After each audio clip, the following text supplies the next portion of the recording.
7장 아브라함. 여호와께서 아브라함에게 이르시되 너는 너의 고향과 친척과 아버지의 집을 떠나 내가 내게 보여줄 땅으로 가라. 내가 너로 큰 민족을 이루고 내게 복을 주어 내 이름을 창대하게 하리니 너는 복이 될지라. 너를 축복하는 자에게는 내가 복을 내리고 너를 저주하는 자에게는 내가 저주하리니 땅의 모든 족속이 너로 말미암아 복을 얻을 것이라 하신지라. 이에 아브라함이 여호와의 말씀을 따라갔고 롯도 그와 함께 갔으며 아브라함이 하란을 떠날 때에 75세였더라. 아브라함이 그의 아내 사레와 조카 롯과 하란에서 모은 모든 소유와 얻은 사람들을 이끌고 가나안 땅으로 가려고 떠나서 마침내 가나안 땅에 들어갔더라. 창세기 12장 1절부터 5절. 하나님께서는 바벨탑 사건 이후 하나님의 이름을 낼 자, 하나님의 명성을 드높일 백성, 곧 하나님의 백성을 형성시키고자 하셨다. 이것은 매우 획기적인 사건이다. 하나님의 구속사와 구원 사역을 이루심에 있어서 그 스케일과 이루어가시는 방법에 있어서 획기적이고 놀라운 은혜다. 이 일에 아브라함이 선택되어 부르심을 받는다. 아브라함의 가나안 이주. 많은 사람들은 하나님께서 기적적인 방법, 즉 귀로 듣는 것 같은 음성이나 환상을 통해 앞으로의 일을 알려주시고 인도해 주시기를 바란다. 그리고 자기의 삶이 기적으로 가득하길 바란다. 하나님께서 초월적인 방법으로 자기 삶에 개입하셔서 하나님의 뜻을 이루시길 바란다. 그러나 하나님께서는 대부분의 경우 지극히 일반적인 방법으로 역사하신다. 겉으로 보기에는 다른 사람들과 다를 바 없는 평범한 일상이지만 결코 평범하지 않는 일상이 되게 하셔서 그 뜻을 이루신다. 하나님께서 아브라함을 부르신 사건이 이것을 잘 말해주고 있다. 너는 너의 고향과 친척과 아비의 집을 떠나 내가 내게 보여줄 땅으로 가라. 창세기 12장 1절. 그리고 이어서 엄청난 약속도 해주셨다. 그래서 아브라함은 하나님의 말씀을 따라 길을 떠났고 마침내 가나안 땅에 이르렀다. 하나님께서는 아브라함에게 그가 가야 할 땅이 어느 곳이라고 명확하게 지시하지 않으셨다. 가나안 땅이라고도 말씀하시지 않았다. 다만 내가 내게 보여줄 땅이라고만 말씀하셨다. 아브라함은 아직 그 땅을 알지도 보지도 못했다. 히브리서 기자는 아브라함이 부르심을 받았을 때 믿음으로 순종하여 장래의 유업으로 받을 땅에 나아가되 갈 바를 알지 못하고 나아갔다고 말한다. 아브라함은 그가 가야 할 땅에 대해 분명하게 지시받지 못했다. 그는 믿음은 보지 못한 것들의 증거라는 말씀과 같이 하나님께서 지시할 땅이 어디인지를 알지 못했지만 믿음으로 마치 그 땅이 어디에 있는 땅인지를 보고 안 것처럼 나아간 것이다. 하나님께서 지시한 땅에 대해 어떠한 정보도 갖지 못했는데 그가 어떻게 하나님께서 염두에 둔 땅, 보여주실 땅인 가나안 땅으로 가게 된 것일까? 성경에는 기록되지 않았지만 그가 가는 길에 꿈을 통해 지시를 받았는가? 그럴 수도 있겠지만 히브리서의 말씀을 근거로 보면 그는 전혀 지시를 받지 않았다. 그러나 결국 가나안 땅에 들어갔다. 우리는 이것을 너무 신비적으로 이해해서는 안 된다. 하나님께서는 지극히 현실적인 방법으로 아브라함을 가나안 땅으로 인도해 가신 것이다. 창세기 11장 끝부분에서 그것을 확인할 수 있다. 데라가 그 아들 아브람과 하란의 아들인 그의 손자 롯과 그의 며느리 아브라함의 아내 사레를 데리고 갈대아인의 우르를 떠나 가나안 땅으로 가고자 하더니 하란에 이르러 거기 거류하였으며 데라는 나이가 205세가 되어 하란에서 죽었더라. 창세기 11장 31절 32절. 아브라함의 아버지 데라가 가족을 데리고 가나안 땅으로 가고자 하여 갈대아 우르를 떠났다. 그리고 가나안으로 가는 길목인 하란에 이르렀을 때 그곳에 머물렀다. 그때 만약 데라가 그곳에서 죽지 않고 다시 아브라함을 비롯해 가족들을 데리고 하란을 떠나 길을 나섰다면 어디로 갔겠는가?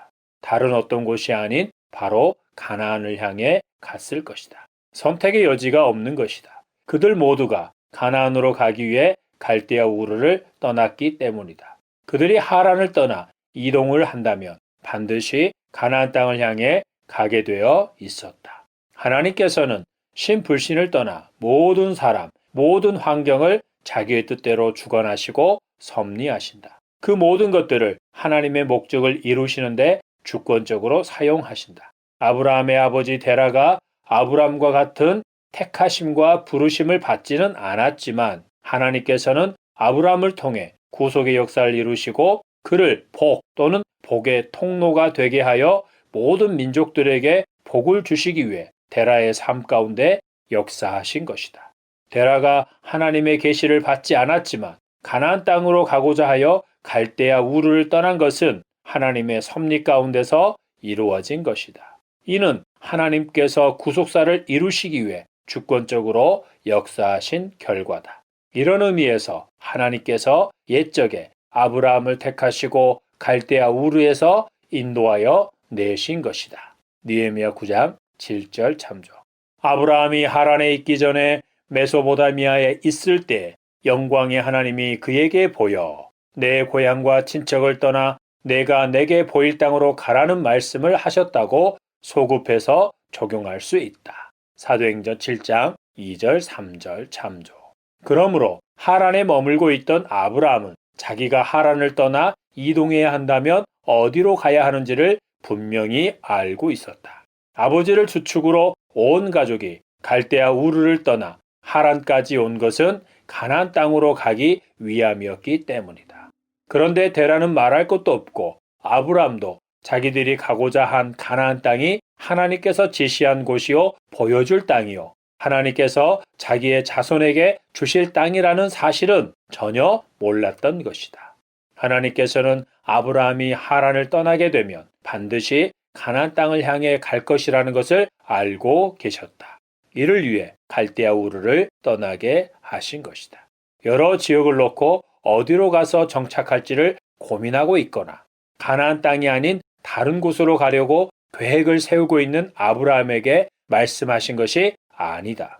물론 그는 언제 떠날 것인지에 대해서는 전혀 생각하지 않고 있었다고 추측할 수는 있다. 그러나 그가 장차 가고자 한 지역은 다른 어떤 곳이 아닌 가나안 땅이었다. 그 땅이 하나님께서 예비하신 땅이었다. 다시 말하지만 아브라함은 하나님께서 가라고 지시한 땅이 가나안 땅이어서 그곳으로 가고자 한 것이 아니었다. 그가 일상적인 삶 가운데서 아버지를 따라 가려고 했던 가나안 땅이 결과적으로 하나님께서 지시하신 땅이었다는 것이다. 좀 더 상상해보자. 당시의 가나안 지역으로 이주하는 부족들이 데라의 가족만 있지는 않았을 것이다.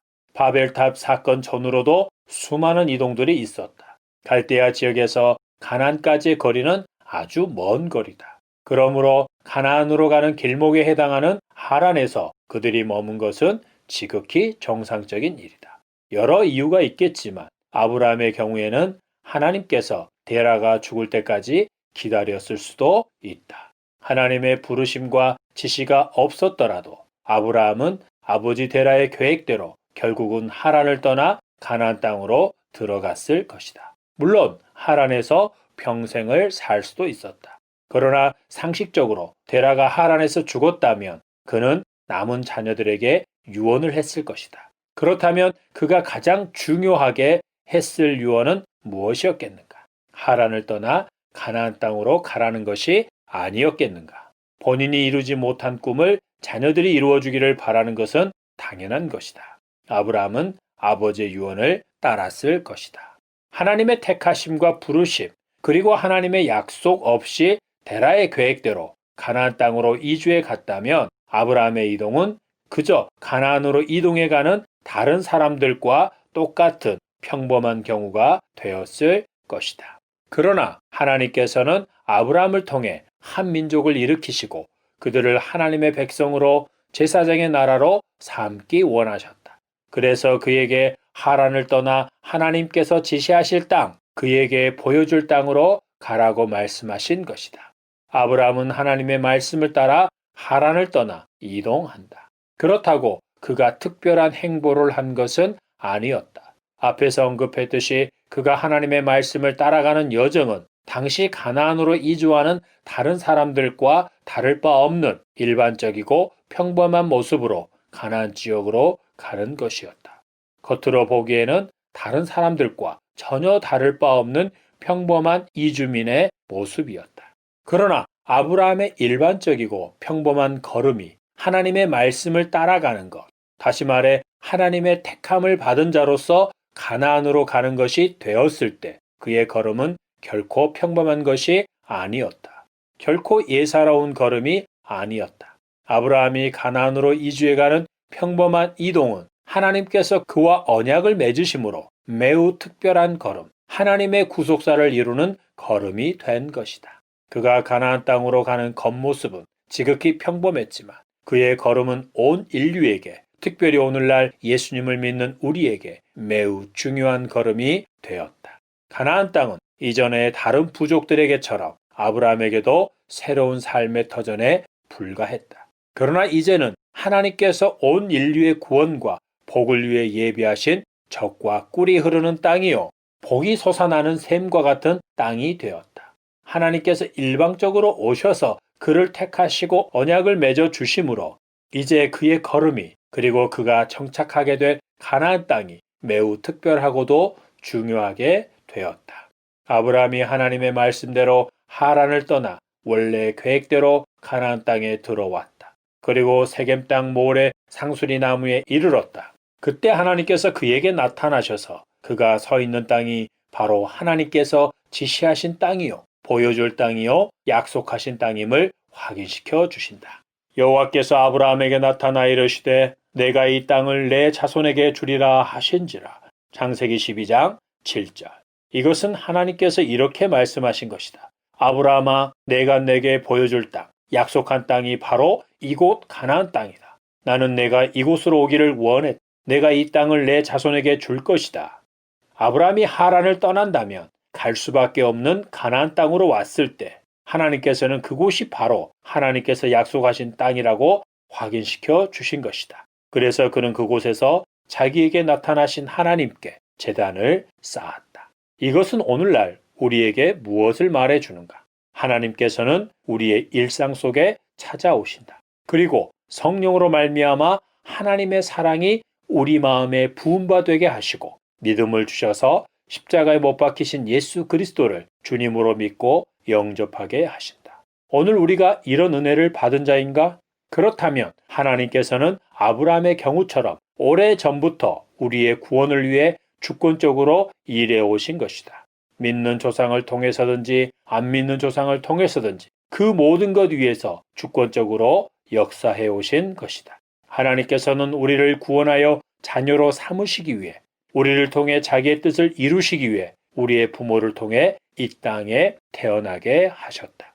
그리고 복음을 들을 수밖에 없는 곳에서 살게 하신 것이다. 그리고 때가 되어 우리가 복음을 들을 때 은혜로 믿음을 주셔서 믿게 하신 것이다.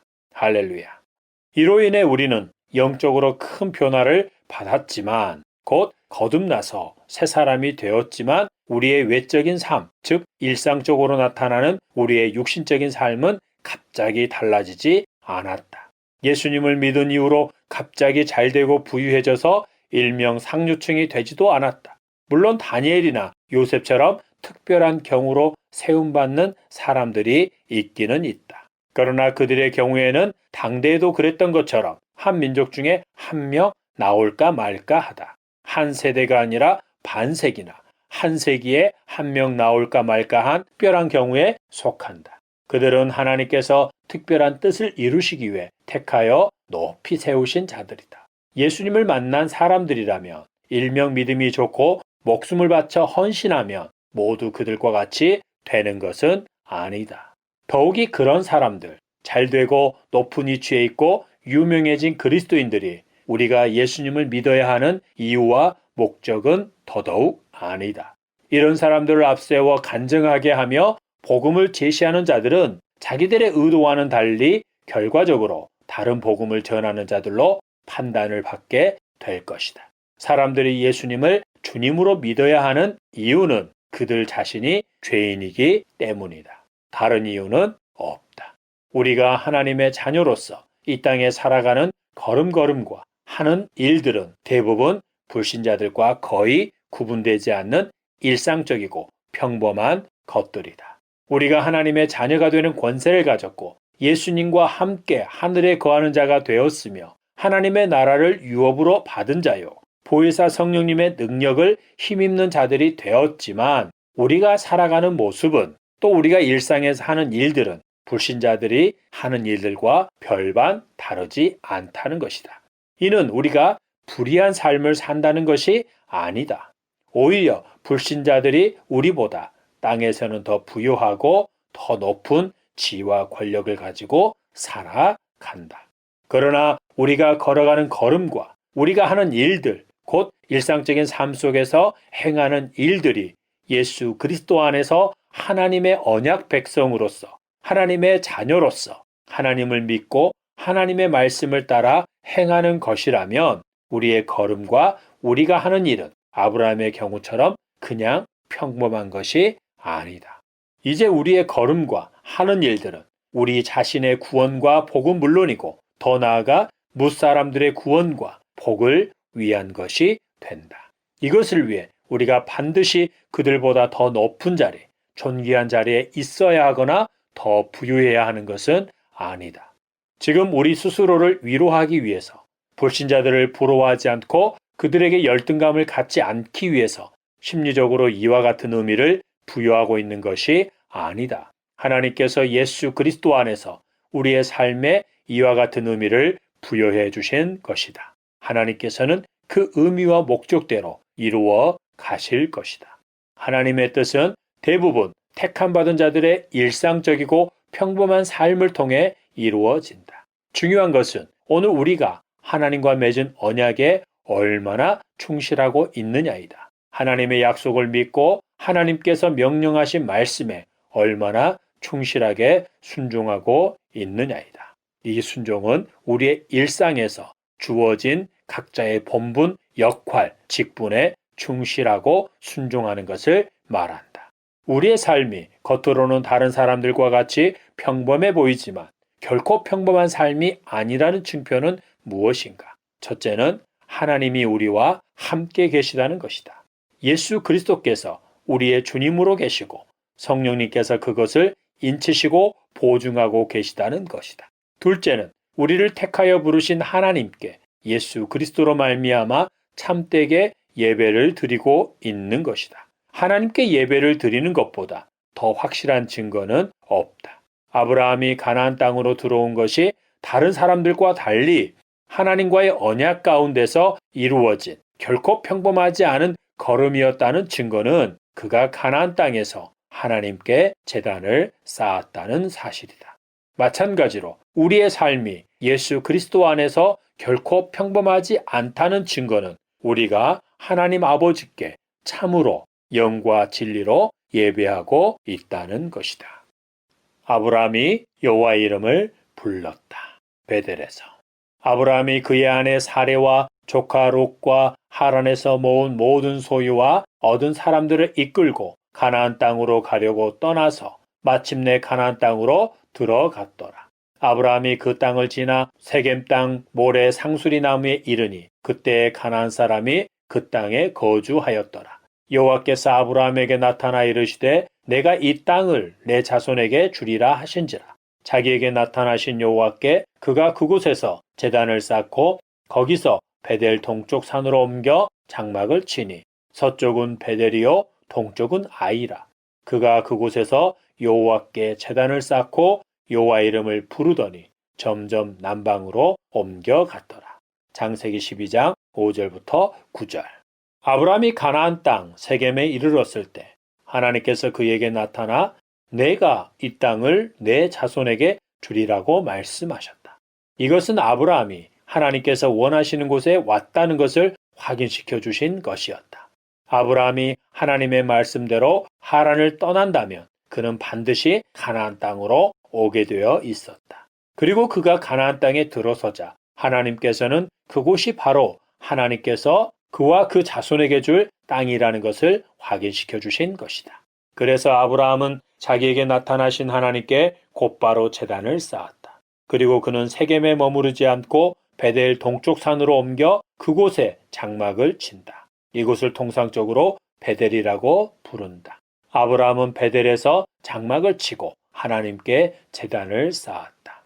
아브라함에게 있어서 세겜과 베델의 차이를 살펴보는 것은 유익하다. 첫째로 아브라함은 세겜에서 제단은 쌓았지만 장막을 치지는 않았다. 터를 잡고 살림살이를 다 펼치지 않았다. 아브라함이 가나안 땅 세겜에 이르자 하나님께서 나타나 확인시켜 주셨다. 그래서 아브라함은 하나님께 제단을 쌓은 후 곧바로 베델로 옮긴 것이다. 둘째로 세겜에서는 제단을 쌓았다는 것으로 끝나는데 베델에서는 제단을 쌓고 하나님의 이름을 불렀다.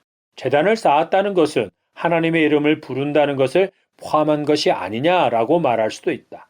그러나 아브라함은 생전 듣지도 알지도 못한 여호와라는 하나님이 자기에게 나타나 약속하시고 명령하신 말씀에 대해 생전 처음으로 체험을 했다. 그런 아브라함이 하나님께 제단을 쌓았고 이에 더하여 여호와 하나님의 이름을 불렀다는 것은 매우 큰 의미가 있다. 그리고 성경은 이 둘의 차이를 분명하게 구분하고 있다. 창세기 12장 1절에서부터 세겜까지의 진행 상황을 보면 모든 상황을 하나님께서 일방적으로 이끌어 가고 계신다.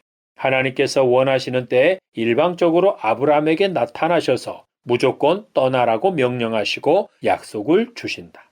이에 대해 아브라함은 놀람과 두려운 마음으로 하나님의 말씀대로 하란을 떠나 길을 나선다. 이때 아브라함이 하나님의 말씀을 따라 적극적으로 행동했다고는 볼 수 없다. 그는 하나님을 전혀 알지 못했다. 그냥 신적인 존재의 현현과 명령대로 하란을 떠나 움직였다고 말할 수 있다. 매우 수동적인 반응이다. 아브라함은 이제 막 신앙의 여정을 시작한 것이다. 구원의 서정으로 말하면 이제 막 중생, 곧 거듭난 것이다. 세겜에서 하나님께 제단을 쌓은 것도 마찬가지다.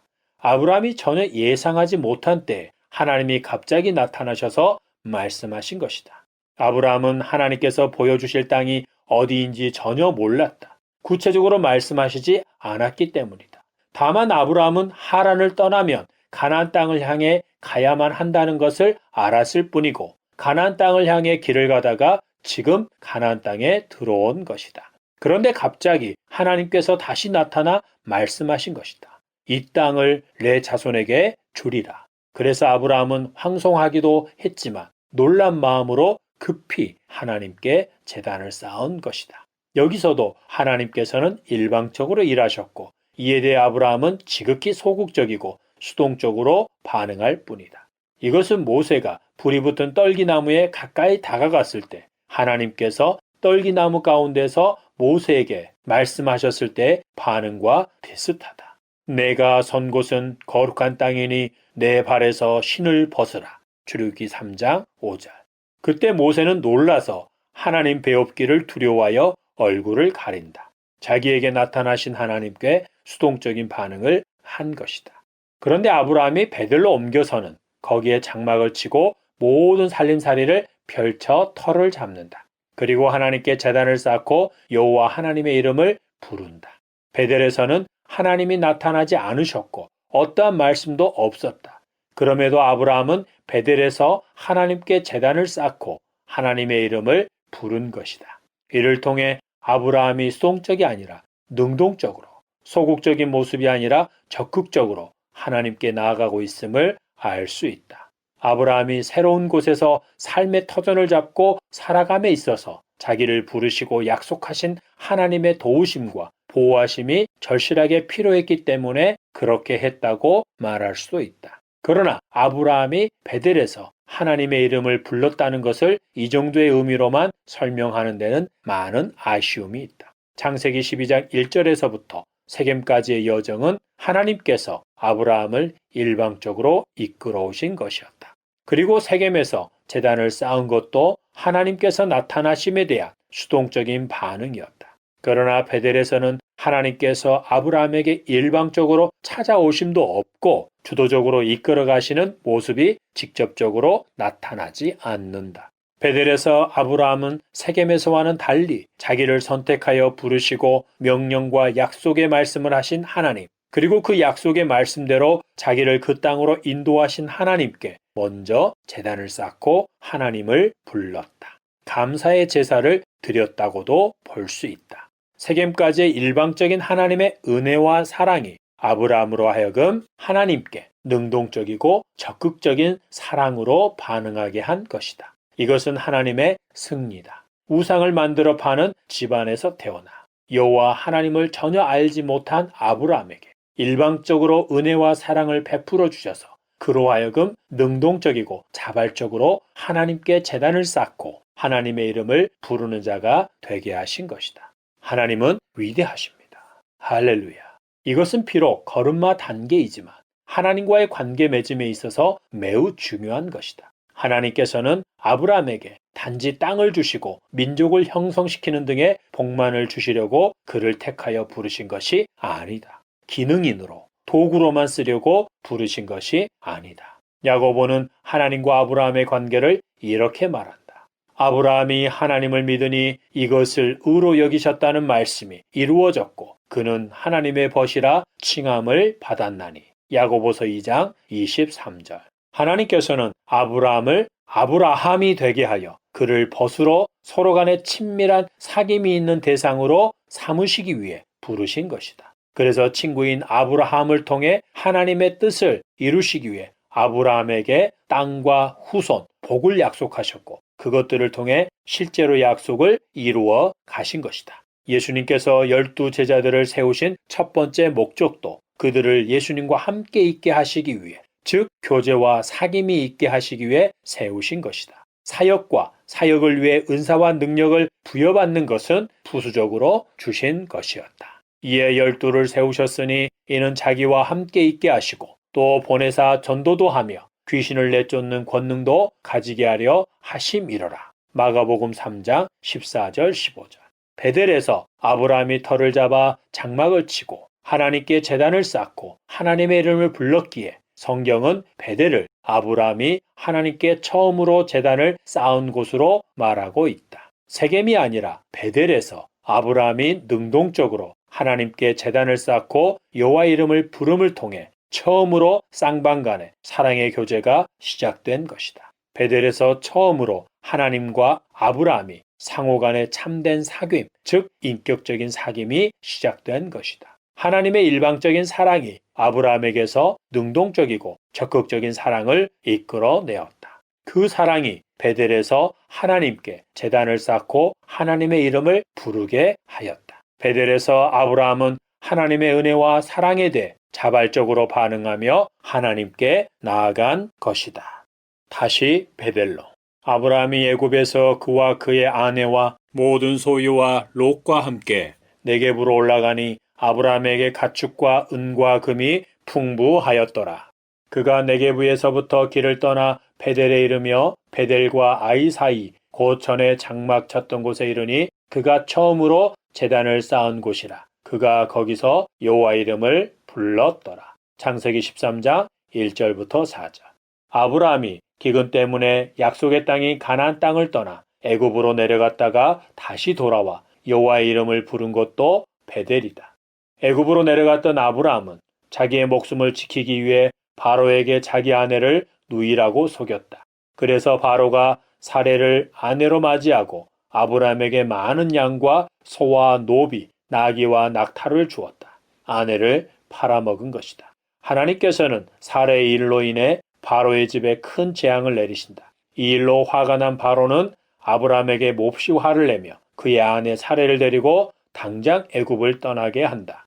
그래서 아브라함은 애굽에서 얻은 풍부한 가축과 재물을 가지고 네게부 지역으로 갔다가 다시 그가 처음 제단을 쌓고 하나님의 이름을 불렀던 베델로 올라온다. 아브라함과 그의 가족들이 바로의 손에 죽임을 당하지 않은 것은 큰 은혜였다. 애굽의 바로를 기만한 죄는 죽어 마땅한 죄이고 모든 재산은 몰수되어야 마땅했다. 바로의 신하 중에 한 사람이 바로를 기만했다면 이런 조치를 당했을 것이다. 그러나 아브라함이 아무런 해를 받지 않고 더욱이 아내를 돌려받고 재산을 빼앗기지도 않고 고스란히 가지고 애굽을 떠나 가나안 땅 네겝으로 올라간 것은 하나님께서 그를 지키셨고 보호하신 은혜 때문이었다. 아브라함은 약속의 땅을 떠나 애굽으로 내려갔을 뿐만 아니라 아내 사레를 누이라 속여 바로가 자기 아내로 맞이하게 하였다. 아브라함이 배은망덕한 죄를 지었지만 하나님께서 그에게 진노하시고 심판하셨다는 말씀이 없다.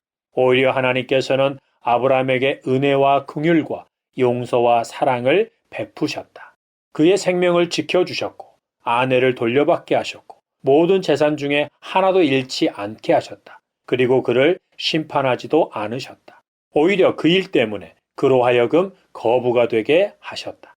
애굽에서의 사건을 통해 하나님의 은혜와 사랑을 더 크게 경험한 아브라함이 네게브에서부터 길을 떠나 베델에 이르러 다시 여호와의 이름을 부른 것이다. 자기가 지은 죄를 너무도 분명히 아는데 아무런 말씀이나 책망도 하지 않으시고 안전하게 애굽을 떠나오게 하신 하나님께 황송한 마음과 감사의 마음으로 처음 제단을 쌓았던 베델로 간 것이다. 아브라함이 약속의 땅에서 처음으로 하나님과 능동적인 사랑의 교제를 나누었던 베델로 돌아온 것이다.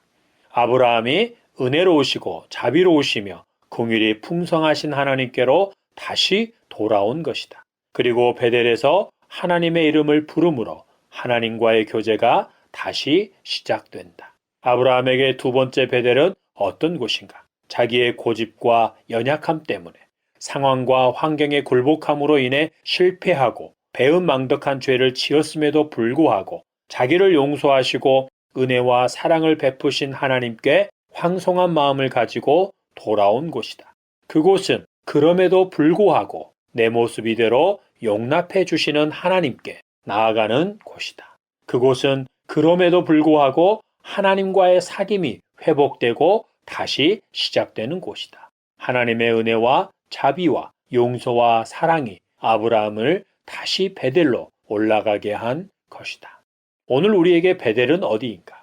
우리를 이미 용서하시고 두 팔을 벌리고 우리를 환영하시는 하나님, 약속의 하나님, 사랑의 하나님이 아빠 아버지로 계신 곳이다. 그곳에는 하나님의 무조건적인 은혜와 사랑, 긍휼과 용서가 있다. 그곳에서 우리는 깨끗하게 하심을 입는다. 그곳에서 하나님과의 관계가 회복되고 더욱 깊어지며 우리의 소명과 약속을 재확인하게 된다. 우리에게 그곳은 어디인가? 예수 그리스도의 십자가 밑이다. 우리를 대신하여 십자가를 지신 예수 그리스도의 앞이다. 그곳은 예수님이 머리이신 주님의 몸된 교회이다.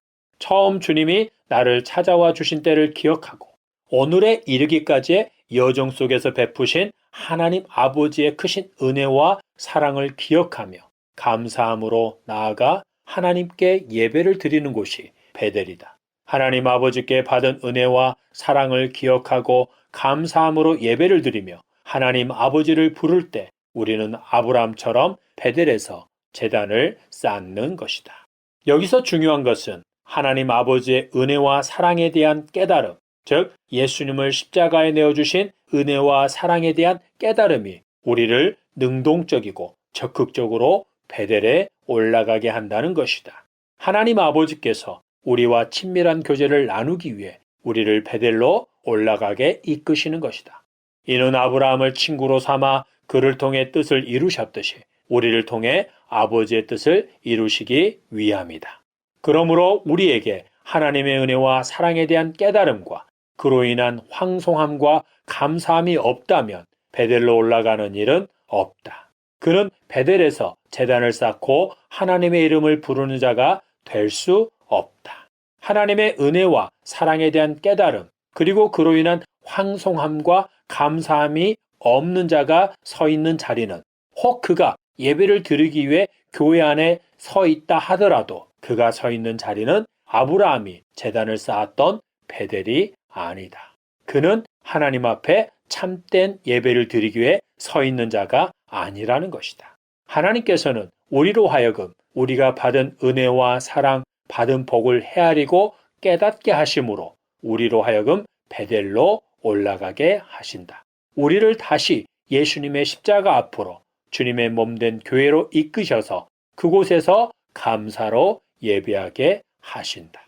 하나님 아버지, 우리에게 이런 은혜를 베풀어 주옵소서. 아멘.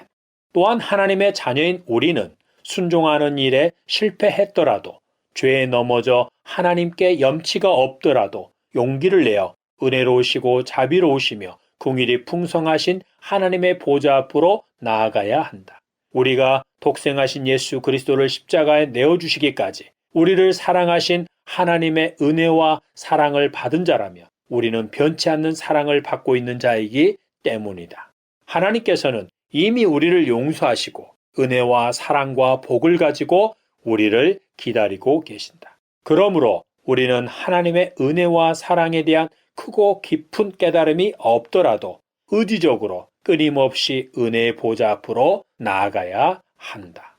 개인적으로, 가정적으로, 그리고 교회의 공적인 예배 자리에 부지런히 나아가야 한다. 특히 예수 그리스도의 십자가 앞으로 나아가 우리를 대신하여 십자가를 지신 예수 그리스도를 바라보고 깊이 생각해야 한다. 십자가만큼 하나님의 은혜와 사랑을 깊이 깨닫게 하는 것은 없다. 그곳에서 하나님은 우리에게 깨닫는 은혜를 주시고 우리를 더욱 친밀한 교제 가운데로 이끄신다. 은혜로우시고 자비로우신 하나님, 영원한 사랑으로 우리를 사랑하시는 하나님 아버지를 찬양합니다. 아멘.